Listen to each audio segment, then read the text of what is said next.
कष्टकरी बांधकाम कामगारांच्या हक्कासाठी सदैव तत्पर असलेल्या हक्काच्या महाराष्ट्र मजदूर संघटनेच्या वतीने डोंबिवलीमध्ये एक भव्य कार्यक्रमाचे आयोजन करण्यात आले होते. संघटनेचे संस्थापक अध्यक्ष राणा शेठ बहादूर सिंग मेहर यांच्या नेतृत्वाखाली आज शिवजयंती मोठ्या उत्साहात साजरी करण्यात आली. शिवजयंतीनिमित्त भव्य रॅलीचे आयोजन करण्यात आले होते. तसेच मोफत आरोग्य तपासणी कामगारांची यावेळी करण्यात आली. हक्काच्या महाराष्ट्र मजदूर संघटनेतर्फे कामगारांना गृहोपयोगी वस्तूंचे साहित्य किट वाटप करण्यात आले. या सोहळ्यात सुमारे 1200हून अधिक कामगारांनी उपस्थिती लावली. नगरसेवक दीपेश म्हात्रे यांच्या शुभ हस्ते दीप प्रज्वलन करून कार्यक्रमाची सुरुवात करण्यात आली. यावेळी संघटनेने नोंदणीकृत बांधकाम कामगारांसाठी शासनाच्या विविध कल्याणकारी योजनांची माहिती दिली व या योजनांनंतर मिळणारे लाभ हक्काच्या महाराष्ट्र मजदूर संघटनेतर्फे नेहमीच देण्यात येतात. शिक्षण सहाय्य 1ली ते 10वी 5,000, 11वी व 12वी 10,000, इंजिनिअरिंग 60,000 आणि वैद्यकीय शिक्षणासाठी 1,00,000 पर्यंतची मदत देण्यात येते. कौटुंबिक सुखदुःख स्वतःच्या लग्नासाठी 30,000, मुलींच्या लग्नासाठी 51,000 आणि प्रसूतीसाठी 20,000चा लाभ मिळवून देण्यात येतो. विमा सुरक्षा अपघाती मृत्यू झाल्यास 5,00,000 आणि नैसर्गिक मृत्यू झाल्यास 2,00,000ची मदत या संघटनेतर्फे देण्यात येते. निवारा आणि इतर हक्काच्या घरासाठी 2,00,000ची मदत आणि विधवा वधू ह्यांच्या प्रतिवर्ष 24,000 रुपयाचे पेन्शन हक्काच्या मजदूर संघटनेतर्फे कामगारांना मिळवून देण्यात येते. हा कार्यक्रम यशस्वी करण्यासाठी युवा अध्यक्ष योगेश ठोंबरे, सचिव ज्ञानेश्वर शेजूळ, खजिनदार समाधान वाघ, सतीश वाळेकर, संजन मंडळ, संजीवन माने यासह तेजश्री आंगणे, वंदना राजपूत आणि महिला पदाधिकारी वैशाली जाधव ह्यांचे विशेष परिश्रम लाभले. यावेळी डॉक्टर अमित अनंत दुमखडे यांची विशेष उपस्थिती होती.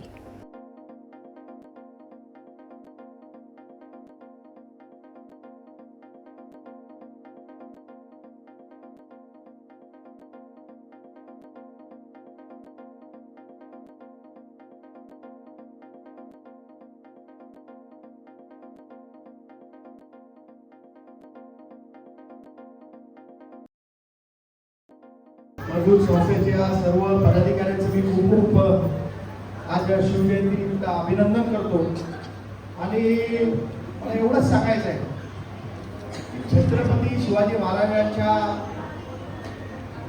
ज्या पदस्पर्शाने पावन झालेल्या या महाराष्ट्रामध्ये आपला जन्म झाला, हेच आपल्यासाठी खूप अभिमानाची गोष्ट आहे आणि आपल्याला अभिमान वाटेल भविष्यामध्ये अशी ही गोष्ट आहे. आणि मी आपल्या संघटनेचं खूप अभिनंदन करतो, कारण मी 3 दिवसापूर्वी एका कार्यक्रमाला आलो. आज परत 3 दिवसांनी आपण शिवजयंतीचा एवढा चांगला सुरेख कार्यक्रम साजरा करताय. 2,000 महिला या संघटनेशी जुळलेल्या आहेत. मी आपलं जेवढं अभिनंदन करावं तेवढं कमी आहे, कारण आज आपण शिवजयंतीनिमित्त माझ्या सर्व पदाधिकाऱ्यांचं आरोग्य जपण्याचं आपण काम करताय. मी आज ही बाब त्या दिवशी देखील वरिष्ठांपर्यंत पोहोचवली आणि आज देखील पोहोचवेल. त्या संघटनेला जेवढी ताकद येऊ तेवढी कमी आहे, कारण या संघटनेच्या माध्यमातून जी कामं या शहरामध्ये होत आहेत त्याच्याबद्दल मी आपल्या सगळ्यांचं खूप अभिनंदन करतो. आणि आपली वाटचाल पुढे छत्रपती शिवाजी महाराजांच्या विचारांवर आचारांवर जर आपण ठेवली तर नक्कीच आपली संघटनेला पुढे खूप चांगले दिवस येतील अशी अपेक्षा आपल्या सगळ्यांकडून करतो. आणि आपली सगळ्यांची रजा घेतो. जय हिंद, जय महाराष्ट्र, छत्रपती शिवाजी महाराज की जय. धन्यवाद. तुम्ही माझ्याबरोबर फिरतात, खरोखर तुमचं कौतुक करावं तेवढं कमी आहे. आज आपल्या छत्रपती शिवाजी महाराजांची जयंती आहे, त्या निमित्त आपण आज सगळे एकत्र जमलो. असेच तुम्ही माझ्या पाठीमागे उभे राहा, संघटनेच्या पाठी उभे राहा. आपण अजून भरपूर मोठे आपल्याला कार्यक्रम करायचे आहे. आपण बघा, आपण एक आज नाही झालं तर कधी होऊ शकत नाही. आणि आपली आज काळाची गरज आहे एक व्हायची. आज आपला हिंदू समाज भरपूर मागे पडलेला आहे आणि तो एक कसं करायचं ते आपण हे करा. काल परवा एक घटना घडली. आपला रात्री एक फोन आला होता मला की एक वेगळ्या मुलांनी आपल्या हिंदू मुलीशी हे केलं आणि त्या लोकांनी पोलीस स्टेशनला खडकपाड्याला पोलीस स्टेशनला अन्याय केलं. हो साहेबावरती मी जेव्हा मी साहेबाशी बोललो म्हटलं तुम्ही हात धरून का बसता? जर हिंदूवर अन्याय होतो तुम्ही हात धरून का बसतात? त्या साहेबांनी माझा तात्काळ फोन घेतला, तात्काळ त्या बंदोबस्त केला, ती मुलीला वापस घेतला त्यांनी.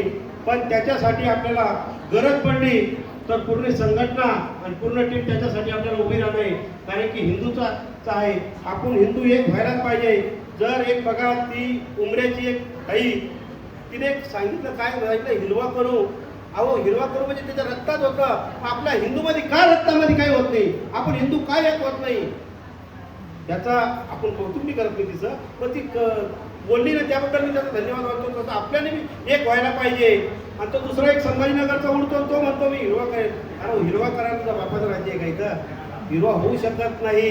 हा हिंदूचं राज्य आहे आणि हिंदूच राहणार. पण आपण एक व्हा. त्यांचं जर शुक्रवार राहिलं आणि ते पूर्ण दुकान वगैरे सगळे बंद करतात आणि आपण कार्यक्रम सोडून मधून जातात.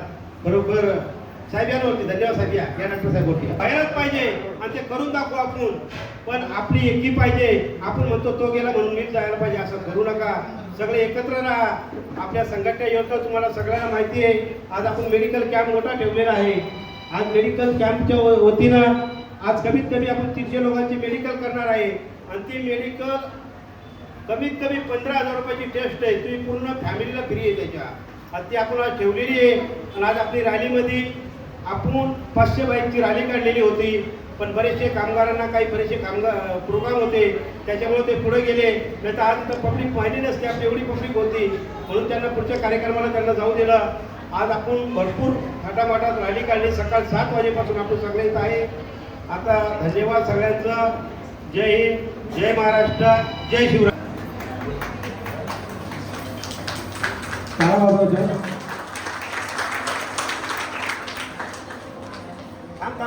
वेगळं वातावरण जे म्हणजे बघून दिसतंय. सर्व मावळे आपल्या हक्काची महाराष्ट्र मजूर संघटनेचे सगळे मावळे आता वेगळ्या आदर्शाने पुढे जातोय.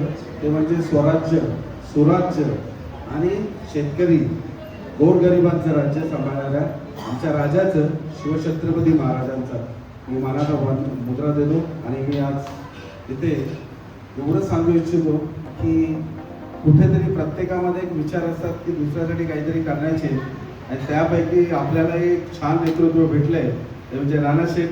आणि खरंच एकदा या व्यक्तीने टाळ्या होऊ द्या कारण त्यामुळे आपण आज संघटित आहोत. आज संघटित व्हा. डॉक्टर बाबासाहेब आंबेडकर सांगितलं की शिका, संघटित व्हा, संघर्ष करा. पण असे कोणीतरी नेतृत्व लागतात ज्यामुळे आपण काहीतरी नवीन शिकतो.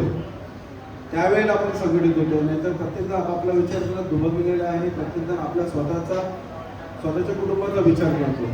तर कुठेतरी असे काही मोजकी लोक असतात बोटावर बोलणे की ती आपल्याला संघटित करतात. तरच आपण संघर्ष करून आपल्याला मिळणारा न्याय हक्क मिळवू शकतो.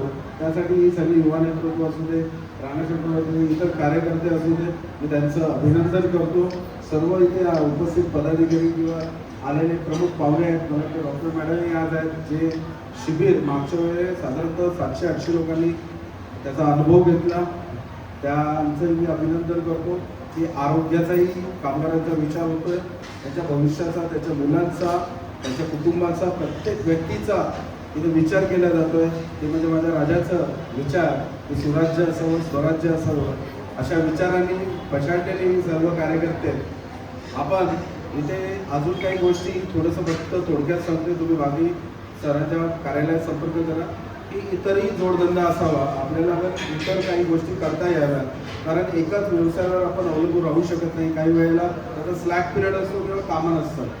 अशा वेळेला आपल्या कुटुंबामध्ये गृहोद्योग, लघुउद्योग किंवा व्यवसाय किंवा सपोर्टिंग बिझनेस जर चालू करायचा असेल तर आपल्या मुख्यमंत्री रोजगार निर्मिती कार्यक्रमाअंतर्गत 1 लाख ते 50 लाख सेवा उद्योगाला म्हणजे सर्व्हिस इंडस्ट्रीला आणि 1 लाख ते 1 करोडपर्यंत प्रक्रिया म्हणजे प्रोडक्शनला किंवा इंडस्ट्रीला मिळतं. म्हणजे काहीतरी तुम्ही बनवतात तर 1 करोडपर्यंत लोन मिळतं आणि त्याला 35% सबसिडी पण मिळते. तर माझी विनंती आहे की तुम्हाला काही वेगळा व्यवसाय चालू करायचा असेल, त्याचं समजून घ्यायचं असेल तर 5 दिवसाचं शिबिर आहे जे मोफत आहे पूर्णपणे. तर त्याच्यामुळे तुम्ही एका व्यवसायाची निवड करून कर्जही घेऊ शकता, स्वतःचा एक साईड बाय साईड बिझनेस करून आपल्या घराच्या आर्थिक सक्षमीकरण आणि महिला सक्षमीकरणाचा पण आम्ही तो विचार करतो की ती घरात बसलेली गृहिणी आहे, ती कुठेतरी व्यवसायात यावी आणि तिने 2 पैसे कमवावे. कारण प्रत्येकीकडे हुशारी असते, कोण सुगरण असते, कोणाकडे हातात कला असते, पण ते घरातच कोण वापरून खातात.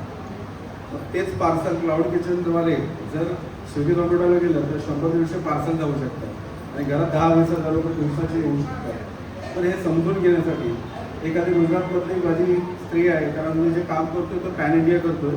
भारत सरकारच्या वेगवेगळ्या योजना त्याच्यामध्ये गुजरात राज्यामध्ये मी काम करतोय, छत्तीसगडच्या जंगल नक्षल भागात काम करतोय.